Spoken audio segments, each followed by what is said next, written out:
Hello મિત્રો, આજના ખાસ વિડીયોમાં ધોરણ 12 કોમર્સ બીએ વિષયનું પેપર કેવી રીતે લખવું કે જેથી કરીને સૌથી વધુ માર્ક મેળવી શકાય તેના વિશે ચર્ચા કરીશું. આજનો વિડીયો ધોરણ 12 કોમર્સના તમામ વિદ્યાર્થીઓ અને હાયર સેકન્ડરીમાં કોમર્સ શિક્ષક બનવા માંગતા તમામ ઉમેદવારો માટે ખૂબ જ ઉપયોગી બનશે. અહીંયા આપણે 2019ના પેપરનું સોલ્યુશન કરીશું, જેમાં વિભાગ 1 છે. તમારે પેપરની અંદર પ્રશ્ન લખવાનો નથી, સીધા જ જવાબ લખવાના છે. પરંતુ અહીંયા તમને ખ્યાલ આવે કે કયો પ્રશ્ન પૂછાયો હતો, એ માટે પ્રશ્ન પણ લખેલા છે. પ્રશ્ન નંબર 1 છે, નીચેનામાંથી કઈ સપાટીનો સમાવેશ સંચાલનની સપાટીમાં થતો નથી? તો જવાબમાં ઘણા વિદ્યાર્થીઓ કે ઉમેદવારો માત્ર બી લખે છે, પણ તમારે ABCDનો કોડ અને શબ્દમાં જવાબ પણ લખવાનો છે, જેમ કે જવાબ બી જોબર. ત્યાર પછી પ્રશ્ન નંબર 2 છે, વૈજ્ઞાનિક સંચાલનની વિચારધારાના પ્રણેતા કોણ છે? તો જવાબ ડી ફ્રેડરિક ટેલર. પ્રશ્ન 3, સફળ સંચાલનની પૂર્વ શરત કઈ છે? જવાબ સી વ્યવસ્થા તંત્ર. માનવ સંસાધન સંચાલનના આધારે રચાયેલ વ્યવસ્થા તંત્રને શું કહેવામાં આવે છે? જવાબ એ અવૈધિક વ્યવસ્થા તંત્ર. સંચાલનનું કયું કાર્ય અંકુશના જન્મદાતા તરીકે ઓળખાય છે? જવાબ ડી આયોજન. ડિવિડન્ડ કઈ મૂડી પર ગણીને ચૂકવવામાં આવે છે? જવાબ એ ભરપાઈ મૂડી. ઇક્વિટી અને દેવાનું પ્રમાણ જાળવી રાખતું મૂડી માળખું એટલે?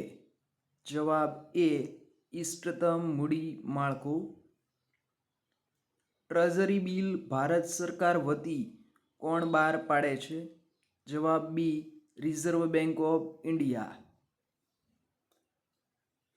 બજાર વિભાવનામાં કોણ કેન્દ્ર સ્થાને હોય છે? જવાબ સી ગ્રાહકો. ગ્રાહક અધિકાર દિવસ ક્યારે ઉજવાય છે? જવાબ બી 15 માર્ચ. ત્યારબાદ વિભાગ બી, નવો વિભાગ તમારે હંમેશા નવા પેજથી શરૂ કરવાનો છે. પ્રશ્ન નંબર 11 છે, મધ્ય સપાટીને બીજા કયા નામથી ઓળખવામાં આવે છે? તો મધ્ય સપાટીને મધ્ય સંચાલન એટલે કે મિડલ મેનેજમેન્ટ અથવા કડીરૂપ સપાટી તરીકે ઓળખવામાં આવે છે. એકમનું જીવન ધ્યેય નક્કી કરતી યોજના કઈ છે? તો એકમનું જીવન ધ્યેય ઘણા ઉમેદવારો માત્ર જવાબ લખી દે છે કે કડીરૂપ સપાટી, પણ તમારે વિભાગ બીની અંદર એવું કરવાનું નથી. જે પ્રશ્નો આપેલો છે ત્યાં આખું વાક્ય લખીને બંધ બેસતો શબ્દ મૂકવાનો છે.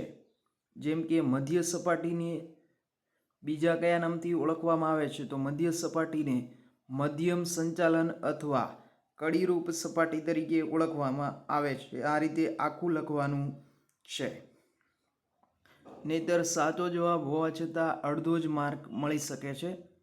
એકમનું જીવન ધ્યેય નક્કી કરતી યોજના કઈ છે? તો જવાબ આખો આ રીતે બનશે. એકમનું જીવન ધ્યેય નક્કી કરતી યોજનાને મિશન કહેવામાં આવે છે, અથવા મિશન તરીકે ઓળખાય છે, અથવા કહે છે. આવા કોઈ પણ શબ્દ તમે લખી શકો. લશ્કરી વ્યવસ્થાતંત્રને બીજા કયા નામથી ઓળખવામાં આવે છે? તો જવાબ થશે લશ્કરી વ્યવસ્થાતંત્રને લાઇન ઓર્ગેનાઇઝેશન અથવા લાઇન સંગઠન અથવા રેખિક વ્યવસ્થાતંત્ર તરીકે ઓળખવામાં આવે છે. જો અંગ્રેજી વર્ડ તમને આવડતો હોય તો લખી શકો, અન્યથા ન લખો તો પણ માર્ક કપાશે નહીં. HRMનું પૂરું નામ આપો.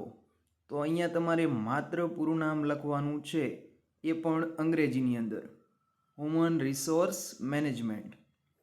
ઘણા પૂરું નામ પણ ગુજરાતીમાં લખે છે, જે સાચી મેથડ નથી. પૂરું નામ હંમેશા તમારે અંગ્રેજીમાં જ લખવાનું હોય છે. શારીરિક જરૂરિયાતમાં કઈ કઈ જરૂરિયાતનો સમાવેશ થાય છે? તો શારીરિક જરૂરિયાતમાં ખોરાક, કપડાં, મકાનનો સમાવેશ થાય છે. જામીનગીરી બહાર પાડીને ભંડોળ મેળવતી કંપનીએ કયા પ્રકારના શેર બહાર પાડવા પડે છે? તો જવાબ થશે જામીનગીરી બહાર પાડીને ભંડોળ મેળવતી કંપનીએ પ્રેફરન્સ શેર ફરજિયાત બહાર પાડવા પડે છે. ત્યાર પછી છે ડીમટીરિયલાઇઝેશન્સ એટલે શું? તો જવાબ છે ડીમટીરિયલાઇઝેશન્સ એટલે ભૌતિક શેરની ઇલેક્ટ્રોનિક સ્વરૂપમાં રૂપાંતર કરવાની પ્રક્રિયા. મુંબઈ શેર બજારની સ્ક્રીન આધારિત વેપારને શું કહેવામાં આવે છે? તો એને બોલ્ટ તરીકે ઓળખવામાં આવે છે. બોલ્ટનું પૂરું નામ જોઈએ તો Bombay stock exchange online trading. શૂન્ય સપાટીવાળી વિતરણ વ્યવસ્થા એટલે શું? તો જવાબ થશે મધ્યસ્થી વિના ઉત્પાદક ગ્રાહકને પેદાશ કે સેવાનું સીધું જ વેચાણ કરે છે તેવી વિતરણ વ્યવસ્થાને શૂન્ય સપાટીવાળી એટલે કે એક પણ મધ્યસ્થી એમાં હોતા નથી. વેપારી અને ગ્રાહક સીધા સંપર્કમાં આવે છે. જીએસટીનું પૂરું નામ આપો.